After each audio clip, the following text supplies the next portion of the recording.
J'ai eu la joie, en côtoyant les gens de l'église évangélique Patmos, de connaître, de discuter un petit peu avec la fille de frère Verborn, puis aussi même avec sa petite fille. Et ce fut pour moi toujours une joie de la rencontrer. Le peu de temps que j'ai parlé avec eux m'a convaincu que frère Verborn était un homme d'une grande gentillesse, car sa femme était sûrement le reflet de cet homme, je veux dire sa fille. Sa fille avec qui j'ai parlé rayonnait de la joie de Christ, de la paix de Christ. Frère Verborn est le fondateur de l'église évangélique Patmos. C'est par cette église que je connais tous les écrits de frère Verborn. Quelques écrits, bien sûr, je suis sûr qu'il y en avait d'autres, je ne les ai pas tous. Et les écrits de frère Baxing, frère Austin Spark, Watchman Nee, tous ces grands hommes. Et c'est une joie pour moi, aujourd'hui, de partager un des écrits de frère Verborn. Cet homme que je ne connais pas, que je n'ai pas connu physiquement, mais qui fut le fondateur de cette église évangélique. De cette manière, j'ai pu bénéficier de la connaissance, de la saine doctrine, des écrits que ces hommes ont voulu désirer partager pour faire connaître l'évangile. Et je me fais un plaisir moi-même de partager ce que j'ai reçu, ces lumières merveilleuses qui m'ont apporté tant et qui m'ont intérieurement transformé. Ma vision était bien présente et ma croissance bel et bien effective. Sans cette connaissance, sans ce savoir, je n'aurais pas pu vivre l'évangile comme je le vis aujourd'hui. Je remercie aujourd'hui tous ces grands hommes, et en particulier frère Verborn qui a fondé cette église merveilleuse. Merci Seigneur Jésus, merci. Cette église où j'ai passé un bon moment, où j'ai pu vivre l'évangile, les commentaires en particulier merveilleux, vivants, que de son vivant nous a transmis frère Récubuche.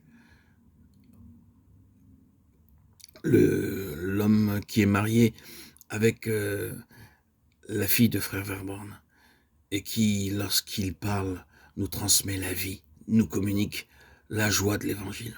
C'était pour moi une merveille, un plaisir d'être à ses côtés. J'avais trouvé l'excuse de m'approcher un peu plus en me mettant sur le côté quand beaucoup de privilégiés étaient devant. Et donc, je me mettais toujours sur le côté pour être parmi les premiers devant les premières places pour pouvoir admirer cet homme qui, pour moi, reflétait ce que devait être un chrétien, ce que doit être un chrétien, dans tous les mots qui sortaient de sa bouche. J'étais émerveillé. Donc, ceci est un petit préambule.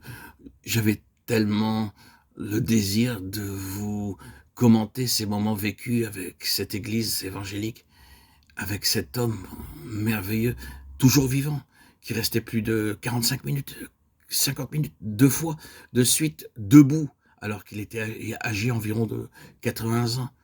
Et une fois, je lui ai demandé, pourquoi êtes-vous, vous pouvez pas vous asseoir? Il m'a dit, non, Dieu me donne la force. C'est très beau, avec une simplicité, un homme ordinaire et tellement puissant dans ses propos, dans sa parole, ordinaire dans son apparence, quelquefois rayonnant, tel un soleil, rayonnant, rayonnant. Cet homme a aussi contribué à ce que je poursuive ses écrits et que je puisse lire ces messages merveilleux qui illumineront votre quotidien. Et ce que j'ai reçu, je vous le donne tout simplement. Je vous le transmets, je vous le communique. J'ai reçu gratuitement, je vous le donne gratuitement. Je vous transmets tous ces écrits de frère Waxing, frère Watchman Nee, Austin Spark, frère Verborn, avec une joie merveilleuse. Merci Seigneur Jésus d'avoir permis d'être participant de la nature divine, de pouvoir connaître, de pouvoir vivre cette connaissance, ce savoir qui m'a été transmis par ces hommes ces hommes de foi, ces hommes que j'appellerais réellement des disciples de Christ. Merci Seigneur de vivre ces moments particuliers. Par ce savoir, je suis soumis à toi, Christ. Tu es la tête, je te suis obéissant. Tu es mon Seigneur et je dépends de toi pleinement, sans aucune faille, sans aucune défaillance dans ma vie.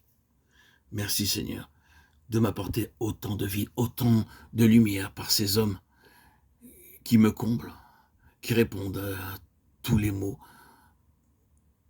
qui ont profondément entaché mon existence, en particulier ma bipolarité. Merci Seigneur Jésus, tu es tout mon intérêt, tu es tout le mobile et les mobiles de ma vie, ma raison d'être. Merci Seigneur de m'avoir permis le baptême, bien sûr, qui est la plus belle des grâces, mais de connaître ces écrits de tous ces grands hommes et de vivre la connaissance de Christ pleinement dans ma vie. Merci Jésus. Je m'arrête ici.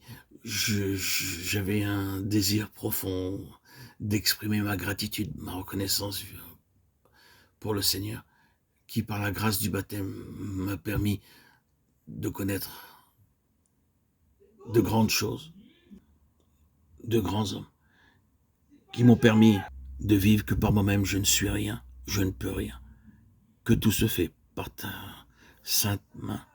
Tu es le bon berger, Seigneur Jésus. Jean 10, 11. Et tu nous guides. Et je le constate et je le confirme par mon propre vécu. C'est mon témoignage d'aujourd'hui.